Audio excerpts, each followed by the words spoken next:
So hello, everyone. Welcome to our Western informational packing meeting. We all excited to go on Western trip? Good. I'm going to stop sharing my screen so we can see everybody's names and see everybody's little boxes. But I want to introduce myself. I know many, if not all of you. I'm Carly Weinstock. I'm the camp director. I'm really excited to be here and be able to share a little more about this incredible experience that all you campers, if there's campers on here, I see some parents on here that are going to be able to experience this summer. We have an amazing team that has been working really hard all year to plan these trips, the 3 Western trips. First, who's on the screen with me is Matt Russell, who's going to go through the itinerary and some packing highlights in a few minutes. There's a couple of people who were unable to join us tonight, Gail Chenoweth, our health director, and Danielle Tagai, our social worker. But we work really hard all year to plan for these trips. And I know this is such a new experience for all of you. I'm going to keep talking because there's some more people coming in before we start to get into the meat of this. But I'm letting people in and talking. But we know that there could be some more questions after. We're going to throw a lot of information at you. I know sometimes people want to write everything down. We do have an amazing family guide that's going to be up on our website by the end of this week that has all this information in it. We're going to record this, so we will send it out. So you'll have another opportunity to watch it if you'd like. We also recorded the one that we did a couple of days ago, so you can see that one if other questions came up. But what we're going to do is we're going to start with the itinerary. Then we're going to talk about some packing stuff and then expectations. We want, for the campers who are on this to hear about some expectations of things that are going to happen on the trip. Also some expectations for parents, because things are a little bit different out west than they are at Camp Moss or Camp Kennedy. So we'll go through that. And at the very end, we'll go through questions. So if you think of questions, and I know sometimes I think of something and then 2 minutes later, it's out of my brain, write it down in the chat. And we will get to it. If we don't get to it right away, we are going to go through all the questions at the end. So don't worry, we will get to everybody's questions. We'll have plenty of time for that.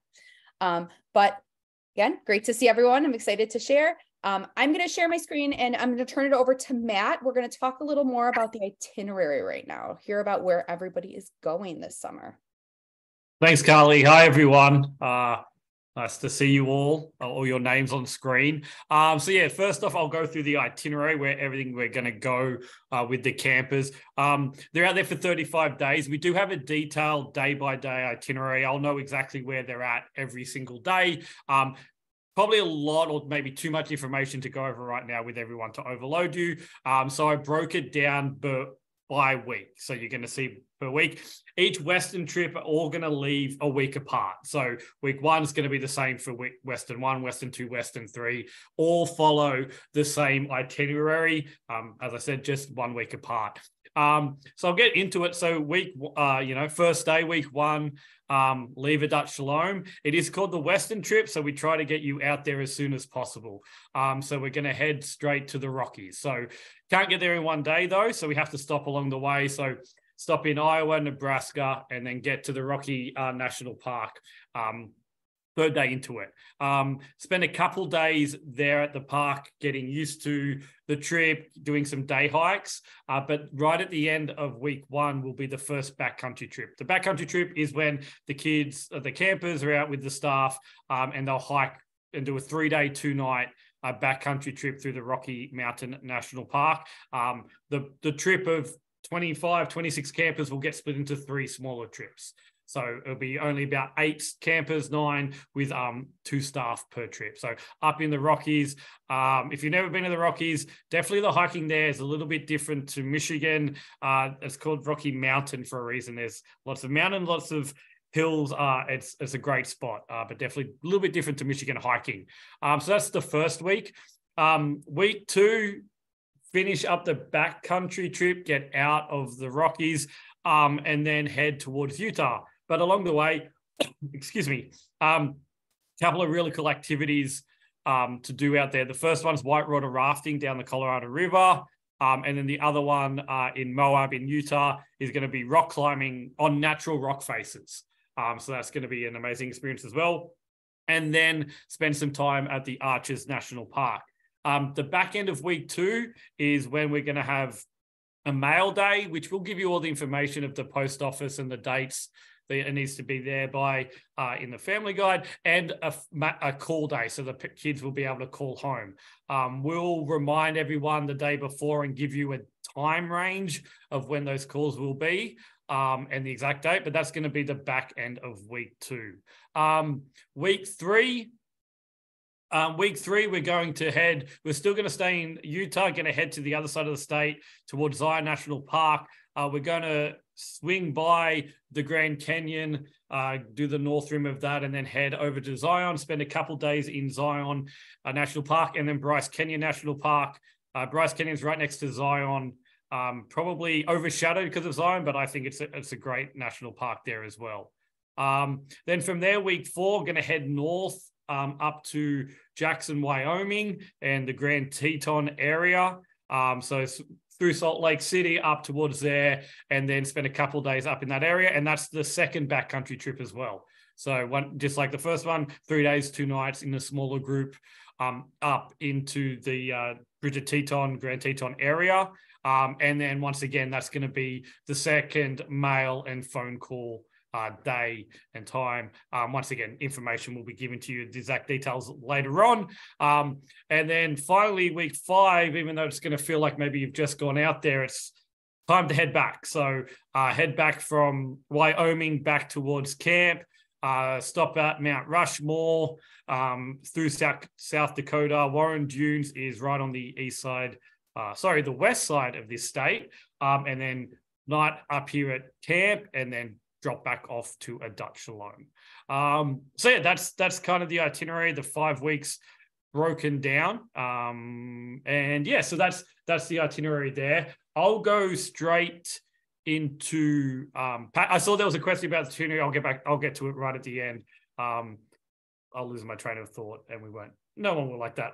I'll get onto the packing right now as well. So we do have a packing video that Rachel Fine and I did at Joe's Army Navy. If it's not up on the website now, it will be in the next day or 2. That's going to be, it's about a 7 or 8 minute video to go over a lot more things. We also have the packing guide, but while we have everyone, a couple of highlights or points I want to mention. So I'm going to change my camera screen. Cool. So the first packing, sorry, Matt, to interrupt you. The packing video is up on the website. If you go under TamaraCamps.com, there's a parent section and it says prepare for camp. It does say packing video, so you could watch it. And that's also where you would find this list. So yes. And I'll say this probably multiple times on this meeting. If you have any questions, especially about gear, email me or call me. I'm happy to answer any questions. First thing is the duffel. So everything's on the bus. The bus is got limited space. So we asked everyone to put it on a standard size duffel bag. So it's all going to fit in this. There are those big berthas or those really, really large duffel bags. Please don't use one of them. So the standard size duffel bag, their dimensions are on the packing list. The next one that's really important, sleeping bag. They will be sleeping in the sleeping bag every night. We're not stopping at hotels or motels or anything like that. So sleeping bag every night. You want synthetic sleeping bag, not the goose down stuff, and recommended to about 20-degree bag. They are going to go out west. There's going to be nights where it's going to be quite warm, but there still could be nights where it's cool as well, especially in the Rockies. So the 20-degree bag will be a good one for that. The next thing I want to hit, and probably the most important thing, if you haven't got these yet, I would recommend start getting them soon, is a good pair of hiking boots. We want them to be waterproof and above the ankle to give that ankle support. Not every single day, but nearly every day they will be hiking, even if it's a day hike, a mile or 2, or obviously with the backcountries, many miles in a day. So we want to make sure that we have a good hiking boot. And don't forget about socks. So smart wool or wool socks, you want to get good hiking socks as well. As I said, if you don't have them yet, you want to get them soon. You don't want to be the first time that you put them on is on the trip. You'll get blisters and won't feel great. So you want to take about 6 weeks to break them in. So you want to get them soon and start doing some walking around the block. If you've got the dogs, offer to take the dogs for a walk. But yeah, you want to get them soon. Wherever you go, if you go to an REI, Moose Jaw, Joe's Army Navy, talk to the people there. They should be able to help you if you tell them what you're looking for. Next thing, highlight 2 is raincoat. Just like camp here, out there, we're going to do activities even if it's raining. So you want to get a good raincoat with a hood like that.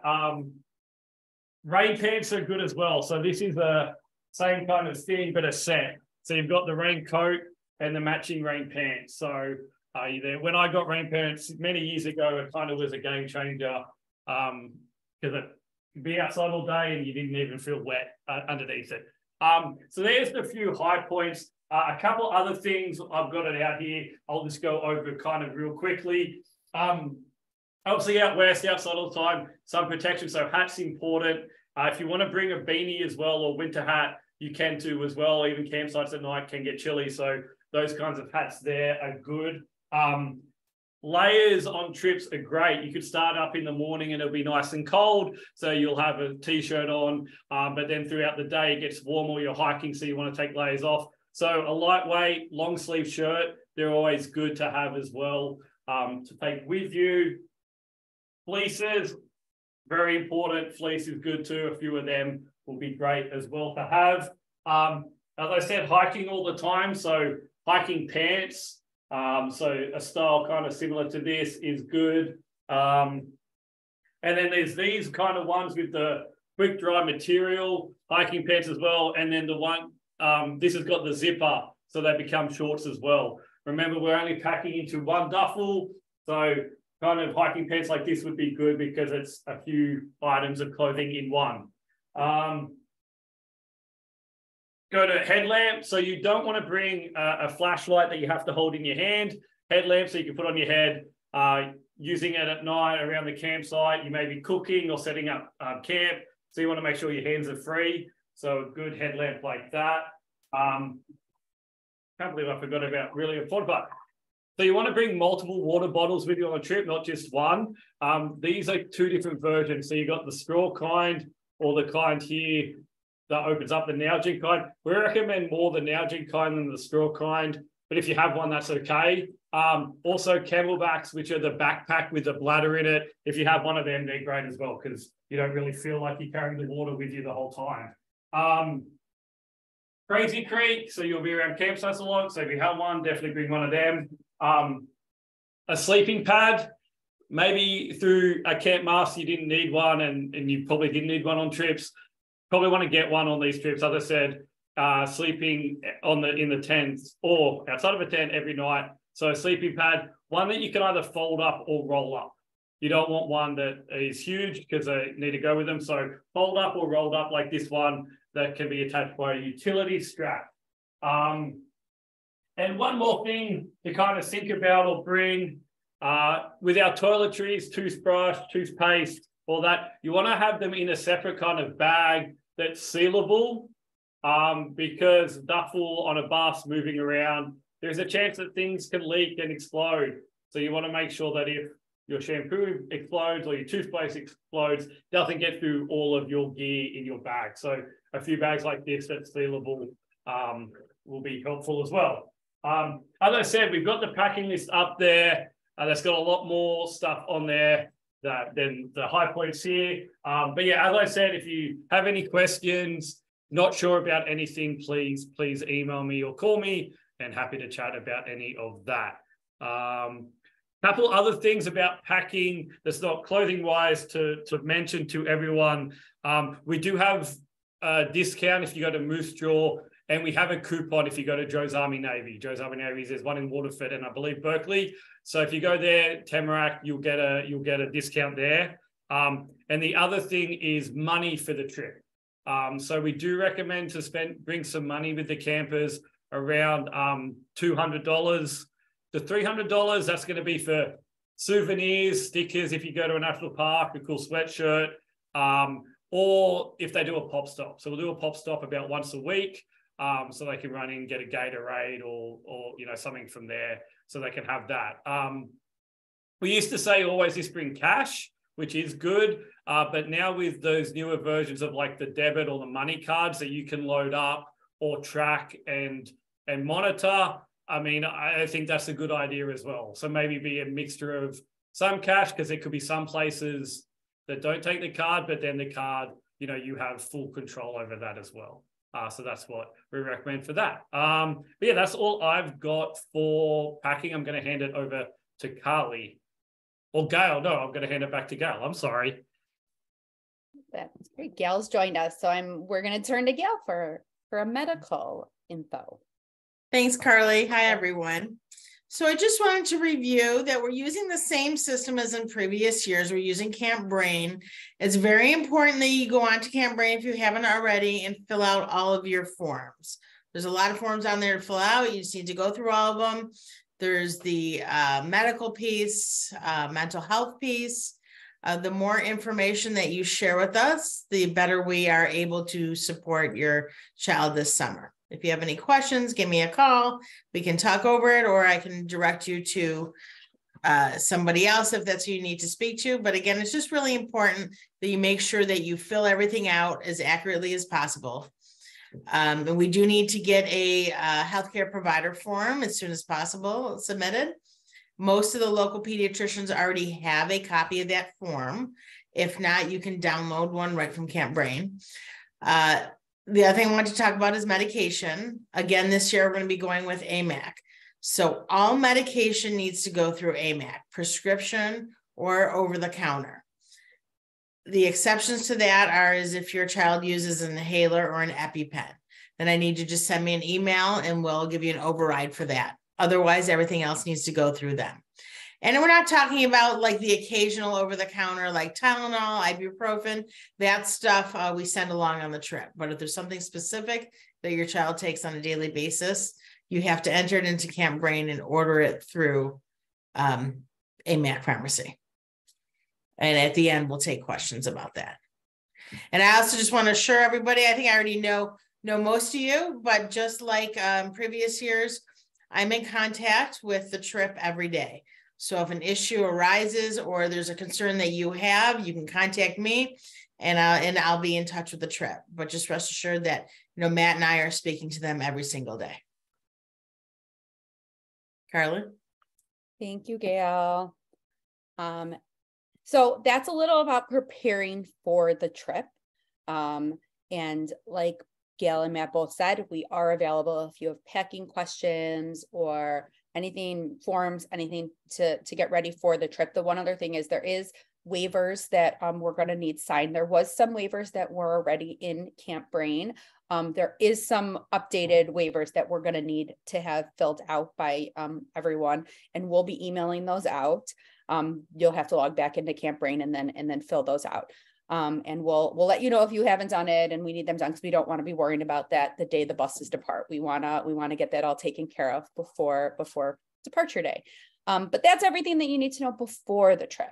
So now once we're on the trip, what are some expectations that we kind of ask of the campers, and a little expectations of, just so the parents understand too what's going to happen. So I'm going to turn to Matt to give a little of what the campers can expect. Yes, me again. So yeah, the first kind of expectation or mindset that we have for the campers is to come in with an open mind and to be willing to try anything and everything. Maybe there's going to be times maybe they've been to the Rocky Mountains before, but not in this group and not in this setting. So have an open mind and be willing to try everything. Maybe the backcountry makes them nervous, or rock climbing or whitewater rafting, and that's fair and okay. Talk to the staff about it, but be ready to be open and try new experiences. And that also includes maybe talking or getting to know someone else on the bus that they don't know. Okay. So having that mind, being a willing participant and being ready to try kind of everything and all these amazing things that I'm going to be jealous of them doing every single day. The other one is, I mentioned with the packing, is, they're going to be sleeping outside, sleeping at campsites every single night.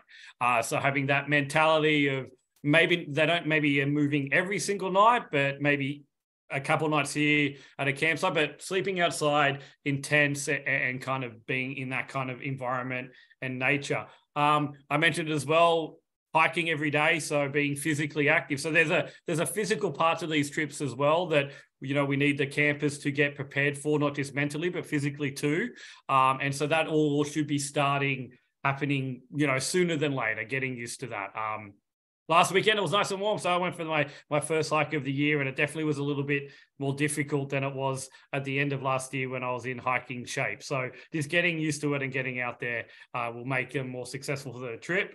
And finally, and another big one is to understand they're part of a community on this bus. So there's 25, 26 other campers, there's 6 staff and a bus driver. You're all one community, and your actions or maybe inactions don't just affect you, they affect everyone else. You're on the bus a lot. So if your area on the bus is dirty, the whole bus is dirty, right? It's our space, it's our communal area. So making sure we understand that we'll all have a role to play. Maybe they're cooking food for the group one night, or the other night they're setting up the campsite, or they're on bus duty cleaning it out. So being part of the community of the bus and understanding, as I said, how they act and how they respond affects everyone on the bus, and we want everyone to have a successful trip. So there's some of the expectations and mindsets that we want the campers to come into these trips with. Amazing. Thanks, Matt.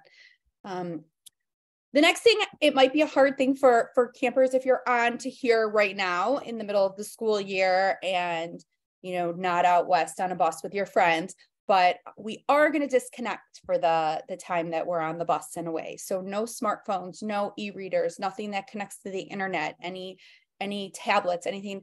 That all stays home with mom and dad.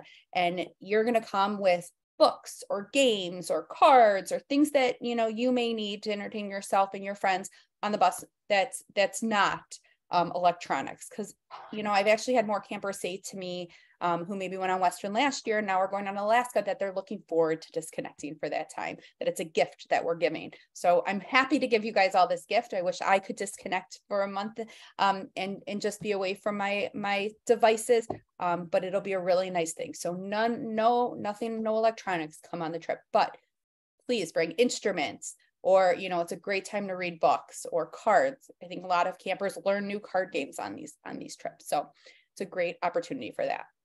Judaism is a huge part of our travel trips, as it is at main camp and in our outposts. All of the food that we provide is kosher, and we, honor Shabbat. And like Matt said, sometimes you might be sleeping under the stars. Imagine doing Havdalah under the stars in the Rocky Mountains.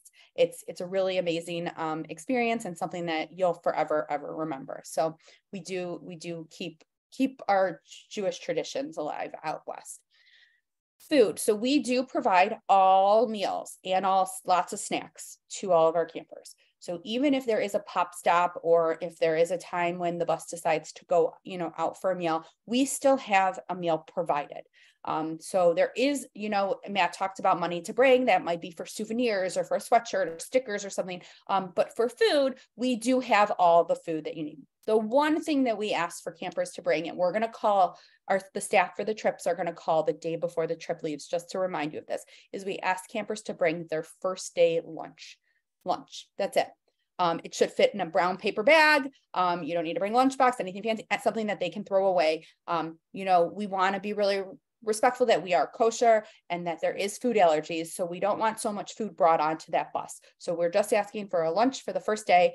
In the past, I will say, if anybody here has had older siblings that have gone on a travel trip, there has been bins of snacks brought or food that kids want to take and store for the trip. We are not going to allow that anymore. It just makes us a little too nervous. And we do provide stuff, and we worked really hard with our food service company to really up the ante and make sure that we have snacks that kids like, and protein and things that will keep the campers full. And, they're doing a lot of exercise and they're out there hiking, and we want to make sure that they have appropriate food. So we've done a lot of work on that. So besides a lunch for that first day, no other food should be coming on the buses with the campers. And, we will be watching for that as we load the bus on the first day.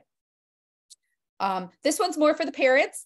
Communication, as Gail said, we are in communication with the trips every single day. So we know exactly what's going on and what's happening on those buses. If a parent wants to know something or wants to get something to the trip, you can always reach out to us. Please don't hesitate.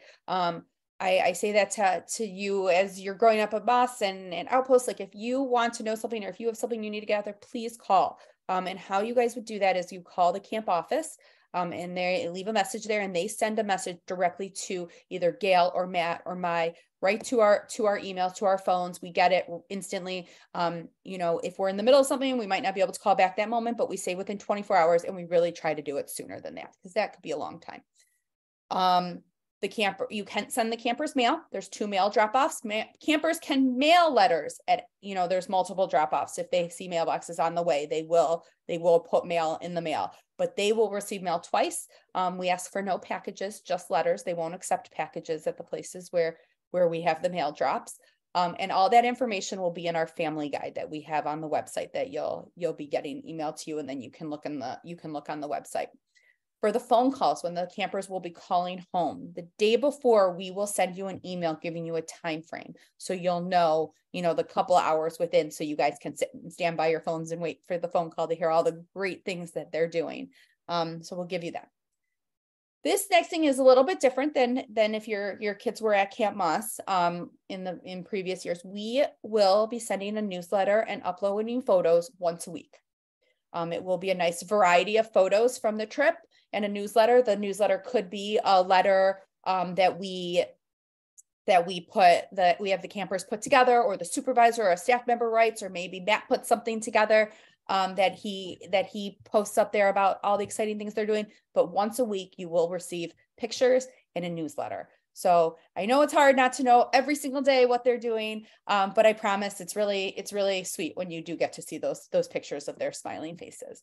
So those were our major expectations. Just checking if I missed anything. Don't think so. So we will get to the questions because I see there's some good questions here. And if anyone has other questions that they want to add, they can add into here. I think we answered the first one. Hopefully, Josh, if there's any more to it, let us know. Hurley asked about the day pack. Matt, do you want to talk about the day pack? Yeah, sorry. Yeah. The day pack is just a backpack size. So it'll be if they're going on a day hike, a few miles, so they can put their raincoat, water bottle, maybe they're taking lunch for the day. So yeah, just more, a normal backpack. Like a school backpack. Yeah, school backpack size. Their like hiking gear, like we're gonna provide that, like the hiking backpacks and the stoves, all that stuff we have. So they don't need to go buy expensive hiking backpack or a heavy duty backpack even. It's really just to keep on the bus. Can you send 2 to 3 day priority envelopes? Matt, do you? So are you saying for the mail? For mail drop off? It's like, can they send a 2 to 3 day priority envelope? It's like a letter size or a paper size. Yeah, that's a fine size to send. Yeah. Are there any other questions? Actually, Carly, it's big, it's like cardboard. It's 8.5 by 11. It's not folded, but if you're putting a letter in there, it's just right, like that size, like what Matt's holding. Yeah. Sometimes they run out of cash and you have to send them more cash. We did experience last year is to, if you send you could send a card that you could load money onto, but again, we try not to have them spend so much money, but depends on how many sweatshirts they want. And also too, maybe if you're concerned about sending money to them, I would be concerned sending that in the mail. Let us know. There's ways that we could get them that as well. As Gail said, we're in constant communication with them. Anything that comes up, we're comfortable and confident we can handle. So you would just let us know and we can help out with that too. Anyone have any other questions?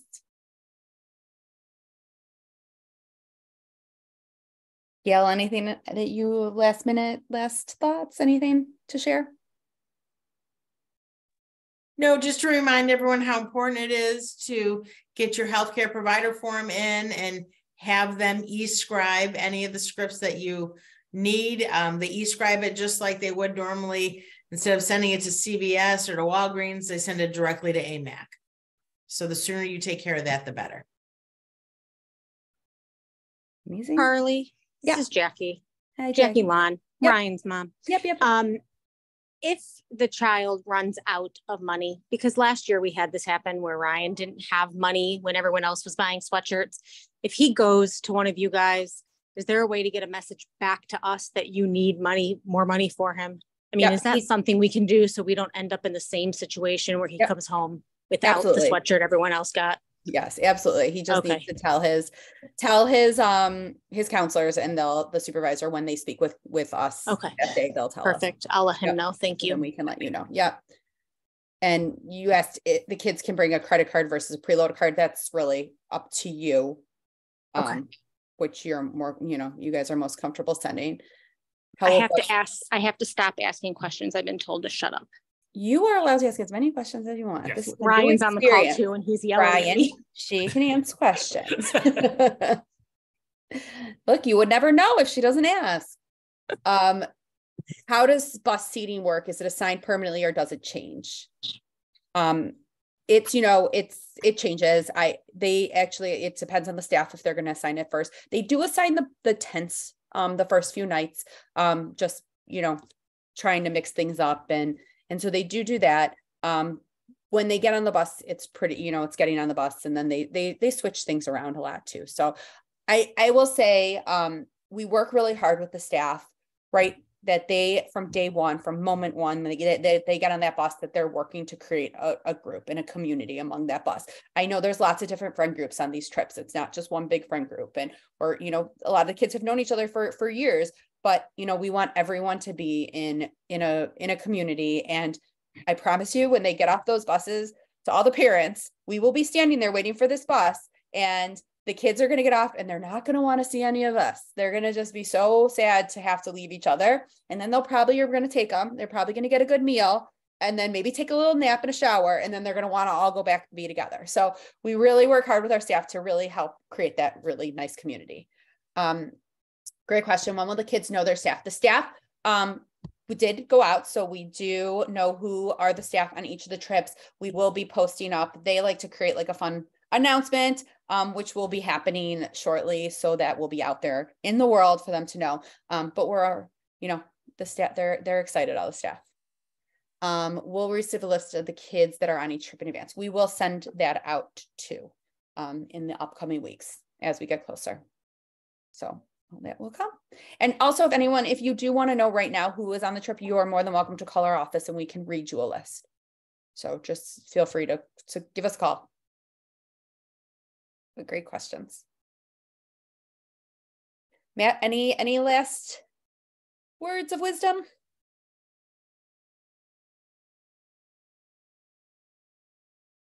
Do you want me to answer that question, or do you want to do last words of wisdom first? I'll answer. So is there anything done for Tishba? We do acknowledge it, and we'll work with our rabbi during pre-camp to work the staff about something. We try not to do programming on that day. Sometimes on the Western trip, it's a little harder just with traveling in places, and I have to see where the day falls. But we definitely will be acknowledging it and trying to stop making it something, make it feel a little different than any other day. But I know it is also like a fasting holiday. If there's fasting that needs to happen, we would love just to chat before, so we can work on that, which it has happened, and we just want to make sure we're doing it safely. If there's any other questions, please throw them in. But if not, for the parents of the trip, I just want to reiterate, as Gal and Carly and I said, we're in constant communication with these trips. We know where they're at. The buses, I can track their GPS. So we're in there with them. So let us know if you have any questions. Even before the trip, as I said, any questions about gear, anything you have, please reach out to us. That's what we're here for. Just really excited in a few months to have everyone get on these buses and head out to these amazing places and experience these amazing sites and be with, build a community small tight community on these buses. So just really excited to see everyone go out there and see them come back, not smell them come back, because that's not a smell that we all want. It's a great smell when you get on the bus, but to see them all come back, it'll be a great time. Well, it was really nice to see all your names. I look forward to seeing all your faces and the campers on the day that their trip leaves. This really is a life-changing experience. And I'm excited for all of you to be able to go on it. I really do. I remember so many of you when you were in Applebaum and Schiffman, and now that you're going on Western, it's crazy. But it's amazing, and it's going to be a really, really fun trip. So we're available if there's any questions, and anything that you guys need, we're here for you. So we will see you all soon. Have a great evening, and it will be here before we know it. We'll be out west together. You will be. I wish I was.